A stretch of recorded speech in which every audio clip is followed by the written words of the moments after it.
Meus caros, estamos de volta aqui com o programa Saber Direito Responde.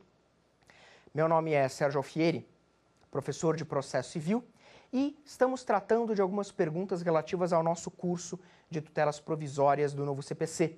Estamos aqui com as alunas Clara, Nohana e Lohane. Elas estão tirando as suas dúvidas sobre tutelas provisórias no novo CPC. Vamos então dar continuidade? Clara, sua pergunta.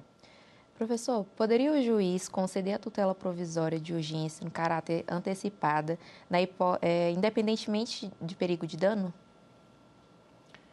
Ela pergunta se haveria a possibilidade do juiz conceder uma tutela de urgência sem o requisito do perigo de dano. Infelizmente, Clara, não há essa possibilidade. O perigo, ele é, na verdade, o requisito mais importante da tutela de urgência. A tutela de urgência, ela foi feita especificamente para casos envolvendo perigo.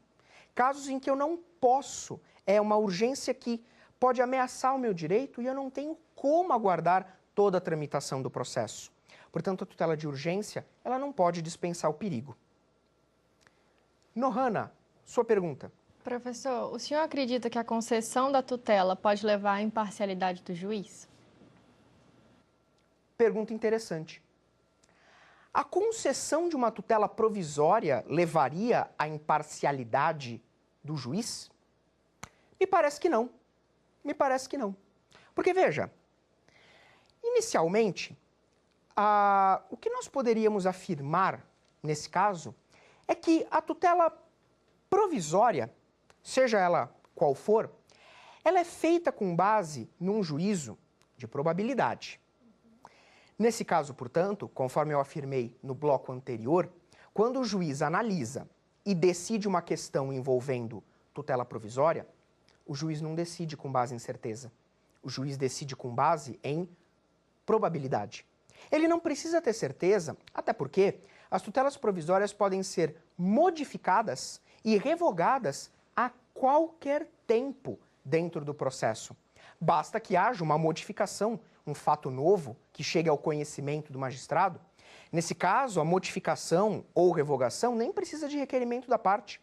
Então, me parece que o juiz não poderia comprometer sua imparcialidade, não estaria com a sua imparcialidade comprometida, porque, repito, ao longo do processo, novos elementos vão surgir, novas provas serão produzidas e, possivelmente, o convencimento do magistrado vai ser modificado. Obrigada. Lohane, por favor, sua pergunta. Quais seriam as vantagens e as desvantagens para as partes caso seja aplicado o princípio da fungibilidade entre tutela de evidência e tutela de urgência? A pergunta é boa. Pergunta é boa. Fungibilidade das tutelas. Ela pergunta desvantagens, vantagens e fungibilidade entre as tutelas de urgência e evidência. Olha, a fungibilidade entre as tutelas é um dos assuntos mais polêmicos que nós estamos enfrentando com o novo CPC. Nós ainda não temos uma série de respostas para várias perguntas. Alguns autores, inclusive, afirmam que não haveria fungibilidade entre tutelas de urgência e evidência. Alguns autores sustentam que a fungibilidade seria única e exclusivamente para a tutela de urgência. Não haveria, portanto, fungibilidade na evidência. Se você trabalha com a possibilidade de fungibilidade entre essas duas espécies de tutela, você certamente estará possibilitando à parte uma maior prestação jurisdicional.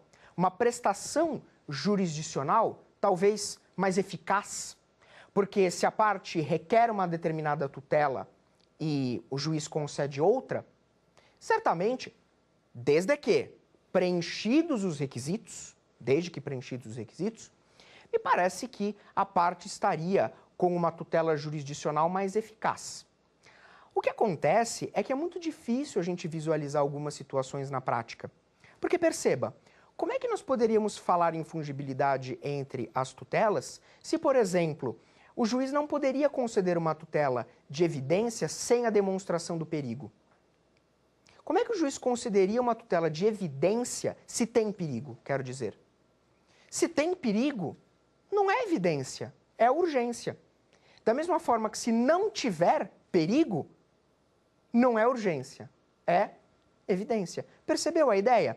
Agora, um benefício para as partes, sem sombra de dúvida, é uma ampliação da tutela jurisdicional. Um prejuízo, um ponto negativo dessa fungibilidade, seria, possivelmente, a pretensão veiculada pela parte, ser uma pretensão não exatamente do jeito que ela gostaria. Clara, acho que você tem mais uma pergunta? Sim. No seu ponto de vista, quais são os outros pontos que ainda devem ser melhorados sobre tutelas no novo Código? A Clara pergunta, que outros pontos poderiam ser melhorados em relação às tutelas? Bom, sem sombra de dúvida, nós tivemos com o novo CPC um avanço nesse sistema. O CPC de 73, embora já trabalhasse com as ideias de urgência e evidência, não sistematizava as tutelas antecedentes, pelo menos não dessa forma.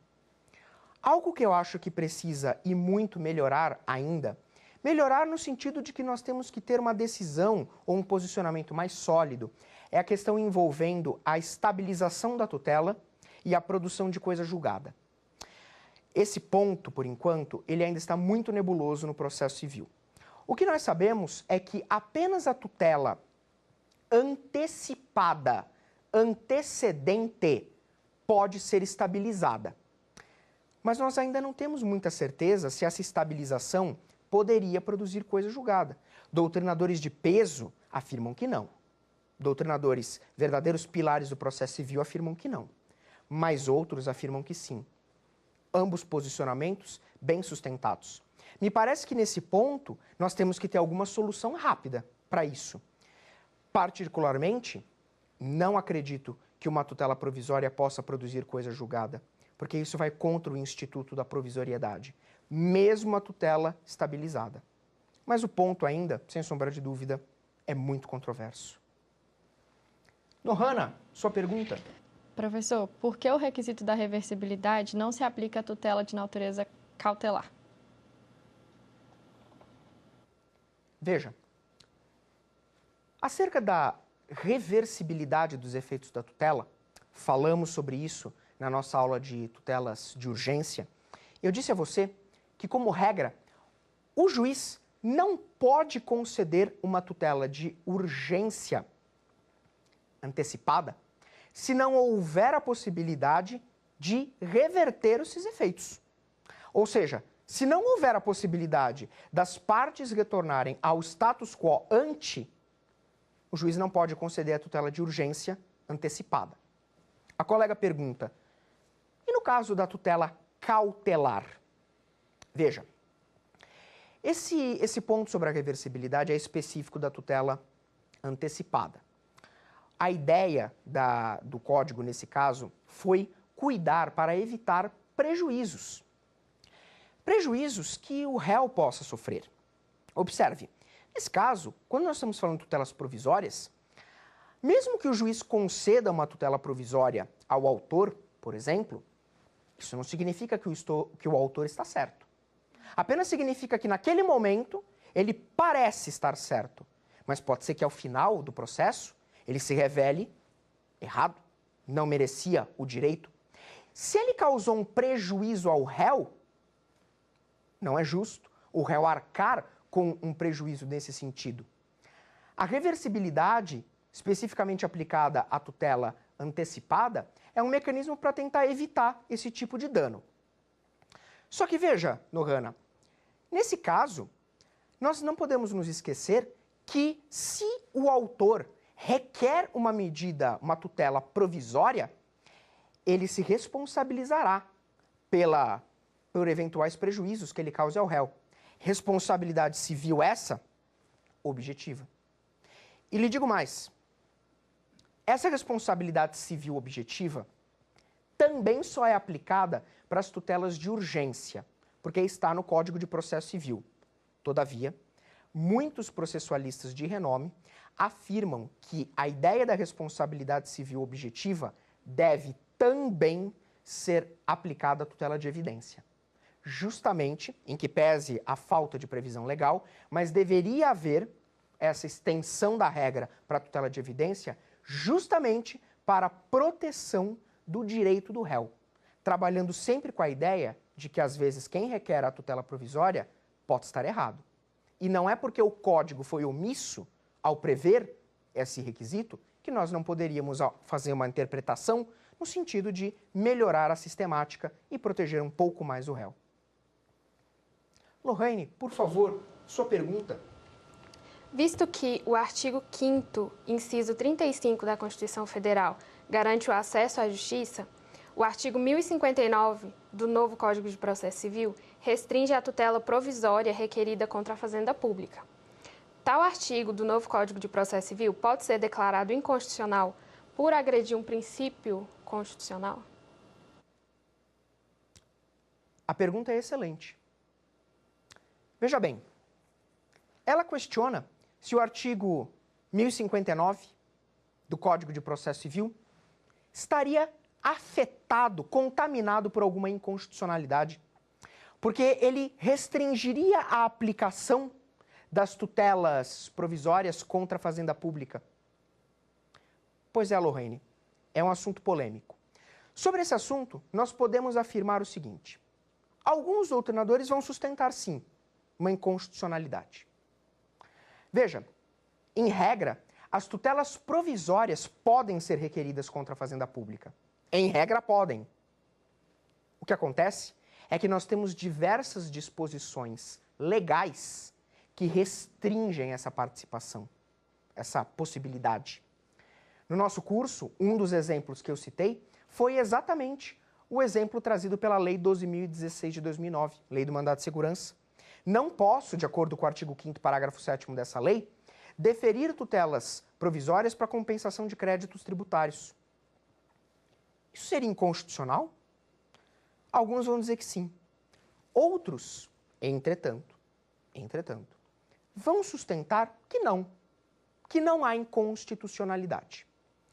E exatamente nessa segunda corrente, no que eles se fundariam? Qual seria o argumento trazido para sustentar que não haveria inconstitucionalidade? Porque, veja, a corrente que defende a inconstitucionalidade, que afirma que isso é inconstitucional justamente por agredir o princípio do acesso à justiça, eles dizem que você está limitando o acesso ao Poder Judiciário, que você estaria limitando a questão das tutelas, do provimento jurisdicional, e isso não seria, portanto, possível no nosso sistema, haja vista o artigo 5º, inciso 35, que você muito bem citou, que, aliás, diga-se de passagem, é cláusula pétrea. Portanto, no nosso ordenamento jurídico, nós não poderíamos cogitar de extinção das tutelas provisórias, justamente porque são cláusulas pétreas. Não poderia sobrevir uma lei extinguindo o instituto das tutelas provisórias, ou abolir ou reduzir, porque nós estamos diante de uma cláusula pétrea. Agora, se você for adepta da corrente que sustenta a constitucionalidade dessas limitações, você sustenta então o seguinte princípio, a seguinte ideia.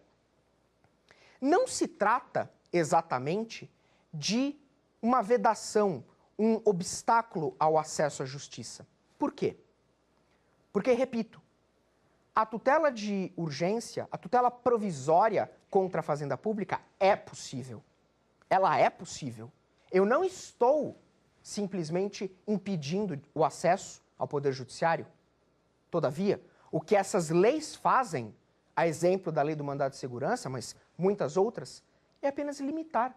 É apenas dizer o seguinte: nesses casos, não pode haver tutela provisória porque os requisitos estão faltando. Portanto, essas hipóteses trabalham com a ausência de requisitos. Nesses casos, como por exemplo, o que eu acabei de citar do mandado de segurança, compensação de créditos tributários, falta requisito para a concessão da tutela. Não se trataria, portanto, de uma limitação, mas sim meramente de hipóteses em que, na visão do legislador, não existe o requisito para conceder a tutela. Meus amigos, Com isso, nós chegamos ao fim do nosso bloco aqui, do nosso programa Saber Direito Responde. Eu gostaria de agradecer imensamente a participação da Clara, da Nohana e da Lohane, que trouxeram perguntas excelentes, extremamente inteligentes e que, sem sombra de dúvida, enriqueceram o nosso debate e o nosso curso sobre tutelas provisórias.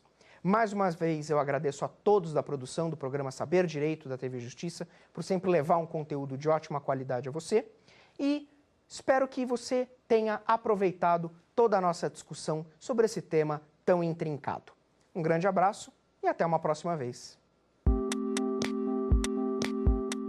Ficou com dúvidas? Então mande um e-mail para saberdireito@stf.jus.br. Você também pode estudar pela internet. É só acessar tvjustiça.jus.br.